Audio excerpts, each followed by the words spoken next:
பூவே என் வாழ்வில் மீண்டும் என ஈன்ற தாயே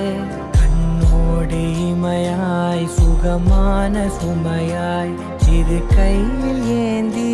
தாலாட்டுவேனே காற்றோடு தலை கோதி நதியோடு தவழ்ந்து உயிரோடு உயிராக உறவாடும் அழகே பனியோடு விளையாடி மலர் ஊஞ்சலாடி